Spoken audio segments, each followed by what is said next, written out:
Hello everyone, in this video we are going to see how to create a GitHub repository and push our changes from our local machine into GitHub account. If you are new to Git and if you haven't installed Git so far, I have provided the video URL in the description. Please watch them. After installing Git, you need to execute these two commands in order to work with a GitHub account. First one is to set your username, and next is to configure the email ID that is tied up with your GitHub account. Open your Git bash and then just execute these two commands. Since these are simple commands, I am just fast forwarding this. Both of the commands will be available in the video description. You can make use of it. This is the project we have created from our earlier video. If you haven't watched them, I have provided the URL in the description. Please watch them and just click on create new repository, and here provide a repository name over here. I'm going to name my repository as sales UI. So this is the repository for my front end, and you can provide a description if you want, but this is optional, and I'm going to leave it as private repository. If you wish to add any readme file, you can just take it and add it, but I'm not going to provide. I'm directly creating the repository. The repository have been created successfully. In order to push the code from your local to GitHub repository, you need to execute certain commands that I'm going to show it now. Let's see the project file which I'm going to push to this GitHub repository. As of now, I have only one file under this folder which I'm going to push it now. This is a simple HTML file. I'm not going to show it in Visual Studio or any Eclipse because everyone uses different IDE and it will be difficult to grasp what I'm doing. So simply I have went up with a HTML file. Now let's see this in a browser. So this is a simple welcome page. Now let's see how we can push this page to our GitHub repository. These are the 5 commands which we need to execute in our project folder. So let's see how we can do it. Open your Git bash and then just change to this directory. For changing the directory, here in Git bash type cd and the folder. So now we are in our project folder. Here we are going to execute our first command, which is git init. This command will create a hidden folder that consists of all our configs of Git.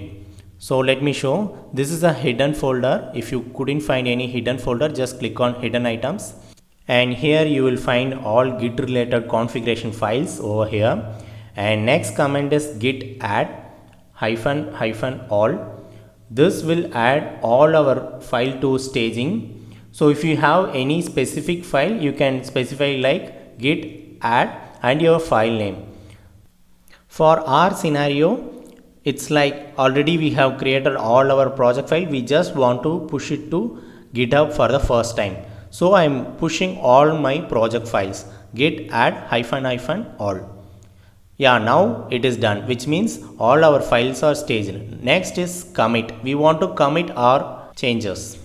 Git commit -m. M means message. Whatever the message you want to provide for your commit. This will help you to identify why this commit is being made. Now let's run our commit. Once committed, it will show what are the files we have committed and what is the file name. Welcome page.html, that is showing up here. These are next 2 commands which we are going to execute. First one is git remote add. Remote means the online version which we are seeing in the GitHub portal. Now we are going to push the code, but we should mention where we should push our code, right? So for that we are going to add this command git remote add. Then you need to provide a name for your remote repository. You can add any name to your remote repository, but in basic convention mostly we will use origin or upstream. These are the 2 names we usually provide. This will help in case if you have multiple remote repositories. So add git remote add origin space then your URL of the GitHub.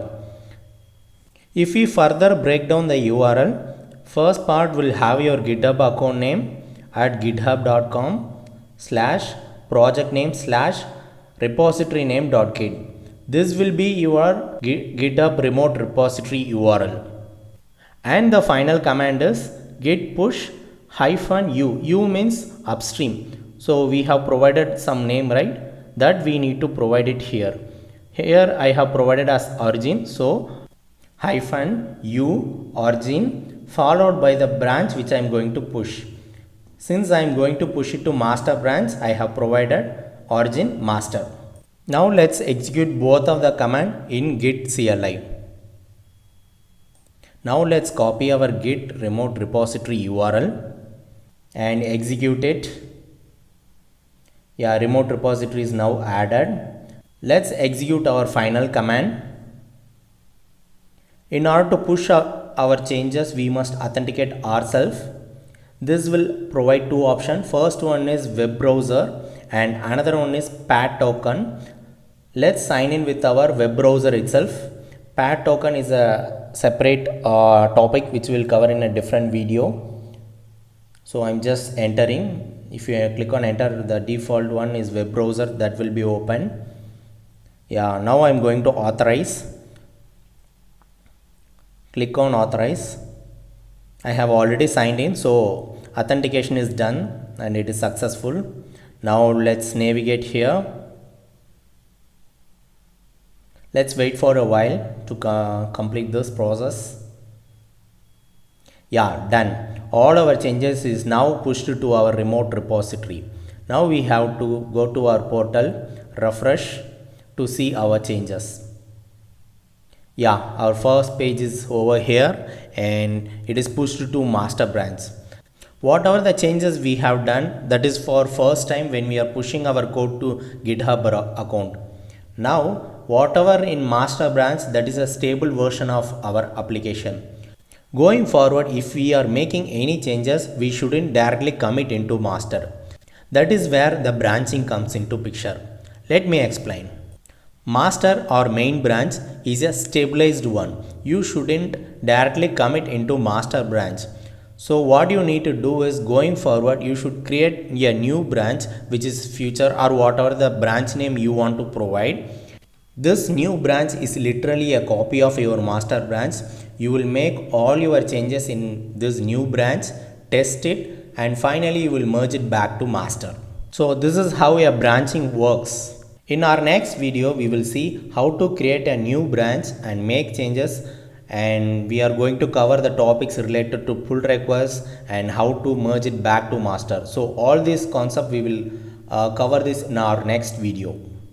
I have posted more videos on Git, Azure DevOps and Azure Cloud Computing. Those playlist URL is available in the video description. If you find my video is helpful, please subscribe, and thank you for watching this video. Bye bye.